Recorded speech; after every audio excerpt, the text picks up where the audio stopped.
Yeah, thanks. Thanks for joining the slot, everybody. So this talk is going to be about how cognitive biases affect us when we are designing architectures, and how they are actually one of the reasons why we do need agile principles applied also when we are doing architecture. But it's also a talk about confidence, about our confidence as architects. How confident are we? How confident should we be? And that is coming from actually a category of feedback that I personally get very defensive about. You probably all know that, right? Getting a piece of feedback where you're like, yeah, I see what you're saying, but, right? So there's a category of feedback that I get defensive about, and that is about my confidence when it's blanket feedback and not situational. And so this talk is basically my justification of my defensiveness. And the type of feedback, just to give you examples, is this one, for example, from the past. You do have in-depth technical knowledge, but you often use words that make your statement sound weaker. Or even more direct to the topic, you could be even more confident. And so this is kind of my reaction to that. Like I said, I will consider that, but. And so one of the reasons why I'm so unreceptive to this feedback is that over the past few years, I've gotten really interested in learning about cognitive biases. And that has given me lots of questions about how rational I am and about the topic of confidence. And so I want to talk now about cognitive biases, what they are, why it's important for us to be aware of them as software architects. I'll give a few examples, and at the end I'll get back to this topic of confidence. So for a long time in the history of humanity, the general accepted wisdom was kind of that people are generally rational, and in the few cases where we are not rational, that's because of emotions. So for a long time, that was the assumption. And it started to kind of change in the 70s, when they were first challenged by people like, for example, Daniel Kahneman and some of his collaborators. And they brought up this idea that there might be things at play in the way our brain works that quite naturally lead to errors in judgment and to little bugs in our brain, and that those errors in judgment affect our decision-making, and that is quite normal and doesn't necessarily always have something to do with emotions. And all of this started more than 50 years of research until today into our errors of judgment as humans. It led to the study of behavioral economics, Nobel Prize in economics for Daniel Kahneman, and this very popular book, Thinking Fast and Slow, that maybe a few of you have heard about. It's definitely, if you've been going to software conferences over the past few years or in the before times as well, people keep referencing it more and more, and I can really recommend reading it, even though it's also quite dense, so it's not bedtime reading. And this is a visual overview of cognitive biases you can find on Wikipedia. You do not have to be able to read this, but these are basically more than 200 reasons to question our own confidence. So they describe a lot of common behavioral patterns. Most of them are also scientifically confirmed or confirmed through experiments and stuff like that. And these patterns show that we are not the rational thinkers that we would like to think that we are. And to start with one example of a cognitive bias that probably most of you have heard about, because we use it a lot in public discourse as well, and whenever we talk about discussions and difference of opinion and so on, and that is confirmation bias. So that is our tendency to search for, interpret, favor, and remember information in a way that it confirms our existing beliefs, right?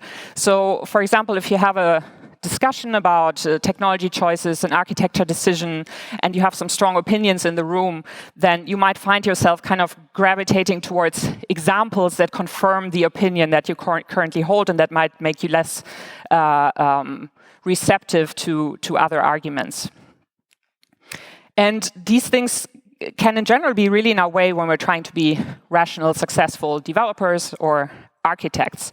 Another example where I think confirmation bias is also in the way is when it comes to paradigm shifts in our profession, right? When we really have something that has been an accepted wisdom for a long time, and then that changes, and then we have to be open for that change. I grew up as a developer, for example, with the with the dry principle, right? Don't repeat yourself ever. That's how I grew up in the profession. And then that kind of changed towards, well, copy and paste is okay. Some redundancy is okay to avoid coupling. And I think that confirmation bias can sometimes lead to difficulty for us going through this change because as we have this opinion that never repeating ourselves is the way to go, then it will be much easier for us to come up with examples why that is a better thing and remembering things where copy and paste actually created a problem for us, then maybe thinking about all those cases where coupling was a problem for us. So this is just one small first example of where I see a bias affecting us in our profession. But the question is maybe why should we care, right? Is it really that important specifically in what we're doing? And I think one of the reasons why we should especially care in software architecture or software development in general is that it's full of uncertainty, right? So if you think about distributed architectures, things can fail all the time. And it's also often, you know, the more fine-grained it gets, the harder it is to predict where this failure is going to happen. Third-party dependencies behave differently from what we thought. Our users behave differently from what we thought. And it's already in the name as well, custom software development, even though we're kind of building similar use cases over and over again, like e-commerce sites or something. Somehow, also because of the fast pace of change, it's always a new combination of things. So there's lots of uncertainty. And our brains do not like uncertainty. So to quote from this article, uncertainty is even more stressful for us than knowing that something bad is definitely going to happen. And this is, by the way, also, I think, why there's often backlash towards agile methods, because we'd rather ignore that there is uncertainty than embrace the uncertainty because it's just so uncomfortable for us. And there are quite a few cognitive biases that can be explained by our challenge to deal with ambiguity and uncertainty. And another example of that is how bad we are at evaluating and reducing risk. So the zero risk bias is our preference for reducing a small risk to zero over a greater reduction in overall risk. So maybe looking at our little universe that we have in front of us and controlling the risk and really trying to get it down to zero, because if there's still a 20% risk of something bad happening, then that's uncertainty, right? So we'd rather have it down to zero. But we also have to consider all the trade-offs and what this means for the big picture, where we should spend our effort, right? So a classic example of that is prioritizing security measures, right? So maybe spending a lot of effort on securing that one piece of the application that's in front of us, but not looking at the bigger picture.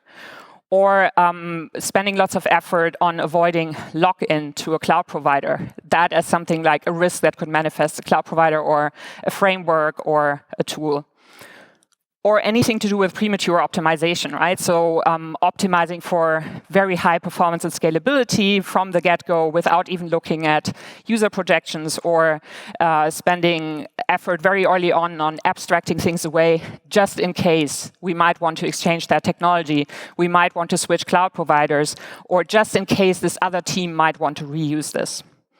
And it makes us kind of feel good that we are controlling this one thing, but we might actually be endangering the overall delivery and business success and not really reducing the overall risk. And our preference for what to spend time on and which risk to reduce is also affected by even more biases. The availability bias or availability heuristic says that we have a tendency to think that if something can be easily recalled, it must be important. So if there's something that we can remember very easily, then we have it. Then our brain apparently does something that it might actually overestimate the importance of that. So in the context of evaluating risk, this might be stories of things that went horribly wrong, or stories of things that went really, really well. So the more extreme stories, they stick in our heads easier, and then we might actually be giving them more importance than they actually have. I think Rebecca had this anecdote this morning of, what was it? What if we lose Italy, right? So there was a really big incident there, and maybe it might even be validated that we take that into account as something important, but we have to be, you know, really honest with ourselves and really evaluate what's going on and if it's really important or not. So before I give more examples of, how bad our brain works, I want to talk a bit about some things like how I like to think about things that I can do to counteract this when I want to, right? And one of the things is, I think, to look for models that we can use to structure our thinking a bit more. In the case of security, you could turn to something like Agile threat modeling, right? Which is basically like an accessible way for us to use a very common risk assessment model of looking at probability of threats and impact and detectability and stuff like that. Or in the case of avoiding lock-in, Gregor Hope actually has a really nice article here where he also talks, quadrants always seem to help, right? They give us a bit of structure, thinking about the pros and cons. Using models to, and not just try to look at things from a pure gut feeling. And then being explicit about trade-offs, right? We have trade-offs everywhere in architecture, and if we are explicit about them and make them transparent, that also informs our future thinking, right? For example, the trade-off between spending a lot of money on securing all the things versus consciously leaving a few things more vulnerable because they're so improbable and their impact will be so low. Or the trade-off between spending lots of money on avoiding lock-in 100% versus strategically using some vendor-specific things to get ahead today. And of course, the topic of this conference, the Agile Manifesto, or Agile Principles, is kind of full of principles and values to help us deal with uncertainty, because it is exactly about acknowledging that there is uncertainty, it's unavoidable, and change is unavoidable. So anything in the Agile toolbox, or in particular the principles, of course, help us embrace it and be prepared for it. Coming back to where biases kick in our profession, making a little detour now from architecture to coding, we frequently have to find the causes of errors in kind of complex systems, right? So something's going wrong, we have to look at all those puzzle pieces, see where the causes are. And I have found that if I don't rein in my biases with some structure when I'm debugging something, I can waste a lot of time chasing my tail, right? Probably an experience that every developer has multiple times in their profession, like you just spend 3 days or something trying to find out what that bug is, and then on the third day, you find out the cause is something that you actually looked at in the first hour, but then abandoned, something like that, right? So coming back to the availability heuristic, I once had a developer on my team who was debugging something, and they had this theory that it had something to do with encoding, but there actually wasn't that much evidence for it. But this developer had just transferred from another team where just a few weeks ago they had a bug, and they had chased it for a long time, and the cause had been related to encoding. And so it was kind of fresh on their mind. So they spent an inordinate amount of time trying to chase that hypothesis.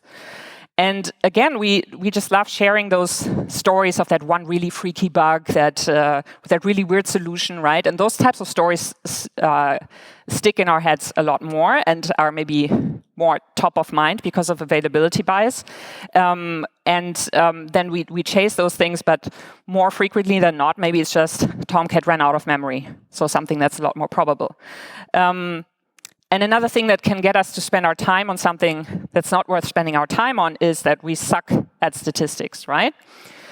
So this is an example taken from a book about biases by Rolf Dobelli, The Art of Thinking Clearly. Also kind of shows a little bit of intersection with biases and stereotypes, of course.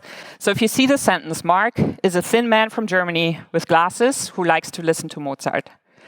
And then you're being asked, which is more likely? A, Mark is a truck driver, or B, Mark is a professor of literature from Frankfurt. I would think that our brain kind of, in the first second, jumps to B, right? Because we have these specifics, like from Germany, and B says Frankfurt, right? Somebody with glasses. Maybe it's more probable that it's a professor than a truck driver, right? Probably in the second and third sentence, we investigate this and maybe realize, okay, maybe there's something wrong here, right? And so the thing that Dobelli in the book was illustrating with this example is something called base rate fallacy or base rate neglect. And base rate here is basically just a fancy word for probabilities or prior probabilities.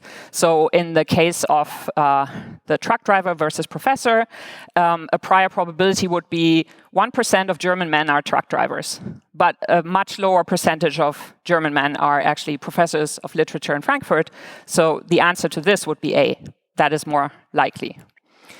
And I think where this can kick in is when we have to deal with edge cases, for example. When we spend time on that problem that one customer has, and we know a lot about this problem because they keep calling, and customer service keeps bugging us. And then there's maybe this danger because we know all of these details about this case that we overestimate its importance. Or I think it can also kick in whenever specialists are involved, right? If we're really specialized in a technology, and then that can taint the way that we approach a bug or a problem. And Dobelli in the book is talking about doctors who actually get base rate training to focus on more likely causes first, even if they are a specialist in something unlikely, like a rare disease. And he has this nice sentence there that helps me remember this. When you hear hoofbeats, don't expect a zebra, because you're maybe a zebra expert, right? Because it's much more probable that it's a horse. So next time you think your bug was caused by a freaky race condition and you investigate that first, maybe look first at what you actually changed, because it's much more probable that your latest change actually caused the bug. And so again, what are ways to become more rational here without our brain bugs getting in the way? So one thing I started doing at some point in my career was kind of think about the scientific method when I was debugging something. So set up a hypothesis or multiple hypotheses, then try to prove them, right? And by the way, being aware of cognitive biases doesn't mean that we have to throw all of our gut feeling and everything out of the window and think, oh my God, I don't know anything. I have to do everything scientifically now. But so biases in our brain's pattern matching are actually there for a reason. They also keep us sane, and they contribute to our experience, right? So in something like this, our experience and gut feeling and pattern matching could kick in for, which hypotheses are we even setting up, or later, how are we prioritizing which experiment we try first to find out what was the cause of the bug. So the key is bringing some method to your instincts. Rubber ducking and pairing also helps here, of course. Pairing, I find it really useful to have to argue and defend why I would go down a certain route. And whenever I think of this one particular developer that I used to pair with on one team, and he was really good at this. Like, every time I was like, let's just quickly try this thing. And he was like, but why? Like, why would that solve the problem? And I was really appreciative that he was trying to, get me to think about things and not just, poke around. And two brains are less biased than one. And rubber ducking, I also use that a lot when I'm trying to solve a problem, kind of pretending to write a message for help to somebody and trying to anticipate what they would ask me.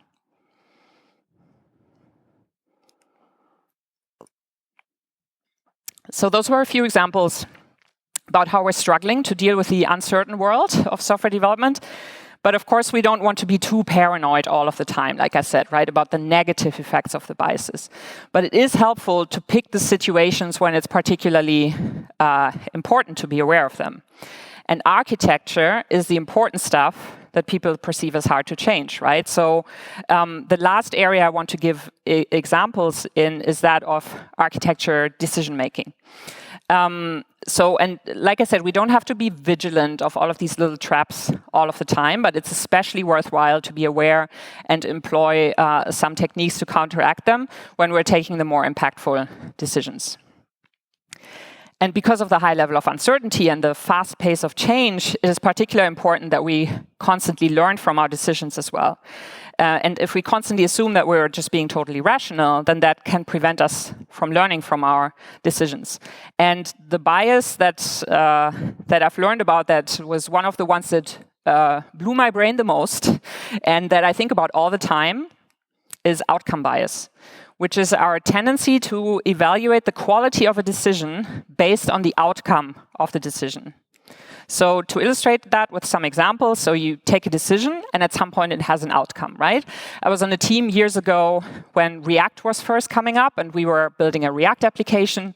And for state management, we chose a library called Reflux. It probably, maybe somebody heard about back then, but it's not really used anymore because Redux has actually been the winner kind of in that field. And so we chose Reflux. And at some point later, I had actually already left the team. They had to replace Reflux with Redux because Reflux was not being maintained anymore. So you could say that's a bad outcome of that decision, right? We chose the wrong tool because we had to make extra effort later. But just from this story, can you actually tell if it was a bad decision? If the way that we took the decision was bad? Because I didn't actually tell you anything about how we took the decision, right? So if I just assume, oh, there was a bad outcome, so you know, how do I learn from this, like about my decision making for the future? Or the other way around, let's say you choose a technology because your sister-in-law's cousin used it and they work at Netflix and it works for Netflix. And then my sister-in-law tells me about it at the Christmas table and I'm like, we're going to use that as well. And it actually turns out great. Does that mean, though, that it was a good decision in the sense of like our approach to decision making? Maybe that's not the best way to make that decision. Maybe we're just lucky, right? And I can really recommend this book, Thinking in Bets, by Annie Duke. And she talks about outcome bias in this book a lot. She actually calls it resulting because she's a former professional poker player. And poker players talk about outcome bias as resulting. So because they have to be really aware of this, like when I take a bet, how I decide to take a bet, and then how the outcome of that bet is. Does that really inform the way I'm taking bets in the future? And Annie Duke is saying that it's super hard for us to see the difference between a bad outcome, a bad decision, like the quality of the decision and the actual outcome, and that prevents us to learn from our decisions. She also talks a bit about how to get better at this. And one thing she talks about is to practice distinguishing skill from luck. So which of the parts of my decision-making were actually based on facts that I knew at the time, and what was just like sheer luck? Because, you know, maybe these two frameworks were totally new and it wasn't really foreseeable yet which one would win. And, you know, as so often happens with new libraries, right? And I think the prime directive kind of describes that skill part, right? What is it that we knew at the time? What were our skills and abilities, the resources available, and the situation at hand? And then the luck part can be all kinds of things, like I said, a third-party dependency that's not maintained anymore, an unforeseen innovation. I once worked with a company who had built a really sophisticated deployment system internally on top of their virtual machines. And then when they had just finished that, Docker came up. And basically with Docker, it would have been a lot easier. But now but they couldn't have foreseen that. So, and another, of course, luck factor is kind of also all the many people coming together to build software, right? There's a lot of uncertainty there as well. It's, they can either complement each other really well and can just all work out in the right or wrong way, regardless of the decision that we took. And again, unfortunately, there are other biases that make it harder for us to distinguish luck from skill. And one of them is self-serving bias. So this is when we ascribe success to our own abilities and efforts, but blame failure on external factors. So when we have a good outcome of a decision, we'll say, that's because we were so good at decision making and we are so experienced. And when there's a bad outcome, it's like, like in my case, when I heard about the Redux thing and I was part of that decision, I was like, it's just bad luck, right? Like we couldn't have, like I said before, actually in this talk, we couldn't have foreseen this, right? So how can we get better then at distinguishing luck and skill, despite things like self-serving bias?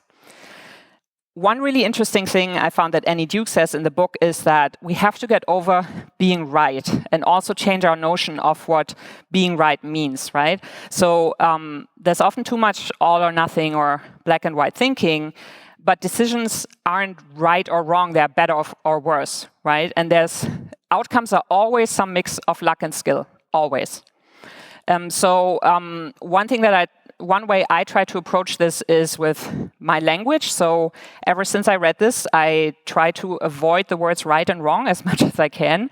I like to use the word appropriate a lot, right? Like appropriate coupling, not high or low, but appropriate. I also try to avoid phrases like best practice. I try to say good practice or appropriate practice. And yeah, I never thought about those words again in the same way.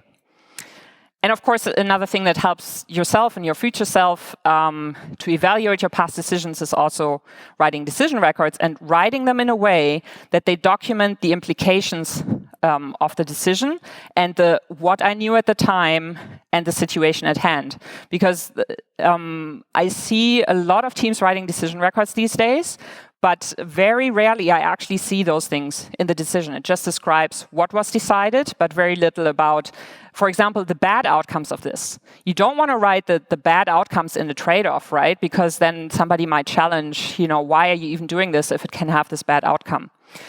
And decision records also help me have some compassion for myself in the future. When something turns out bad, right, I can actually go back to that and see what I knew at the time and what my reasoning was, right? And then say, okay, now let's revise this.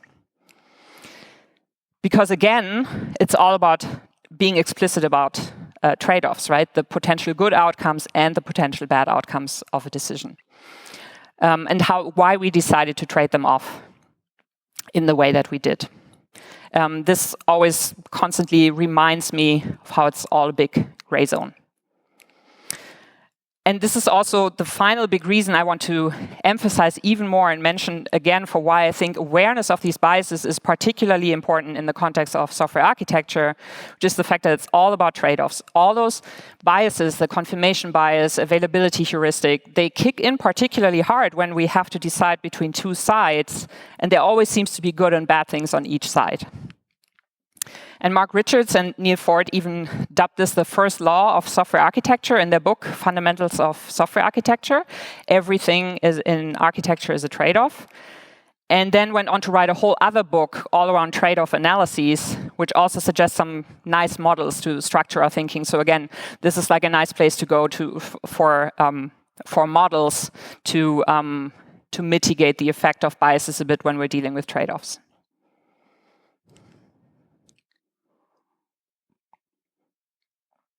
So I just gave you 6 examples out of the more than 200, and some of my interpretations where I see them in our profession.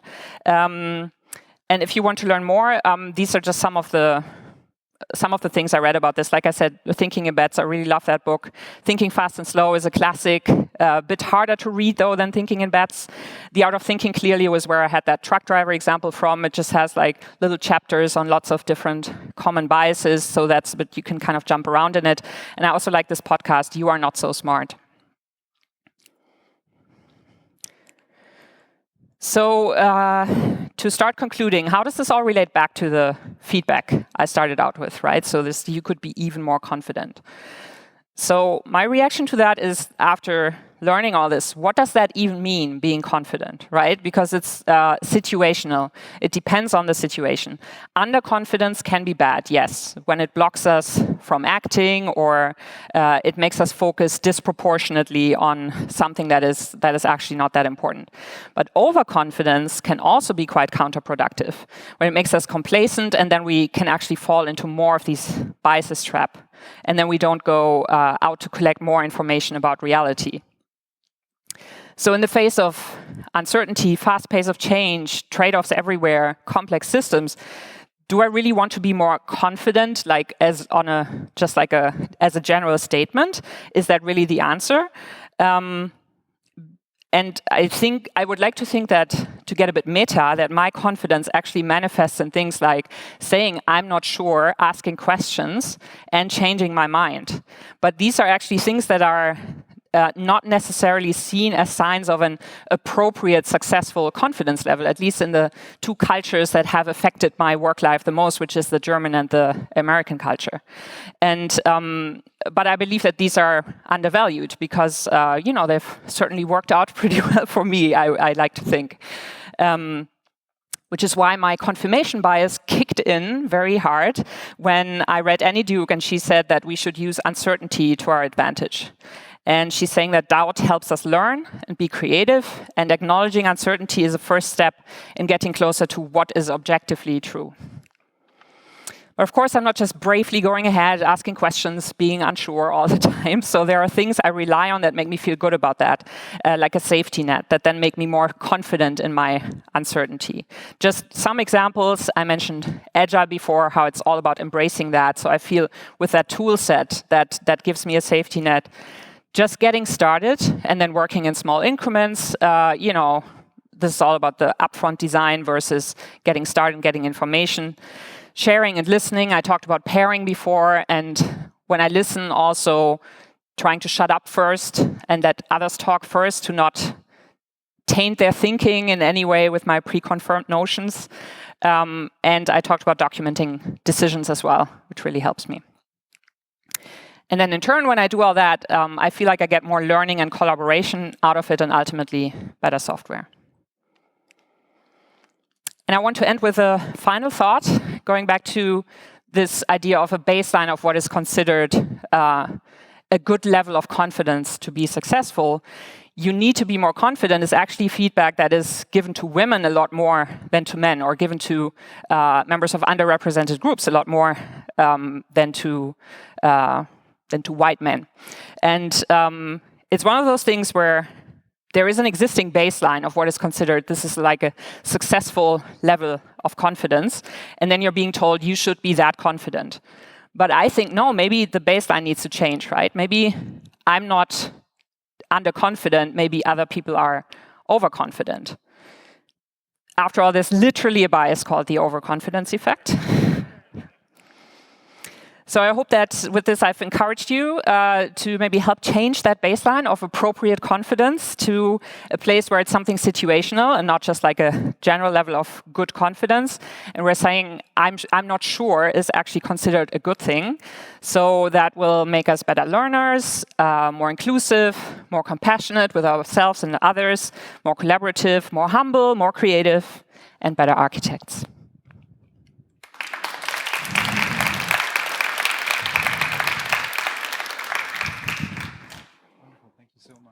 Wonderful, thank you so much. Wonderful, thank you so much. We got two questions in the queue. The first one goes, do biases apply also to teams? Are there biases specific to teams? Yeah, the first one that would maybe come to my mind where it's something about a dynamic in a group is this thing called groupthink, right? Like I can't just call up the exact definition right now, but maybe some of you have also heard about this, right? But just this thing where through social proof and stuff like that, you get sucked into just the opinion that is in the group and you stop thinking outside of that box, right? And you get a dynamic where people don't investigate those biases together anymore. That would be the first example I can think of. Did this knowledge you were talking about impact other parts of your life besides IT? For example, investing? Was that like cognitive biases? Of my life? Oh my God, I hate anything to do with investing. Maybe because I know about this, because I'm always like, other parts of my life. I think it's definitely like, I just applied it to software development and gave some reasons why it's, I think, particularly important, but yeah, I think it definitely affects all parts of life, right? Yeah. And the last one is more of a comment than a question. It says, thank you, brilliant talk. Thank you. That's appropriate.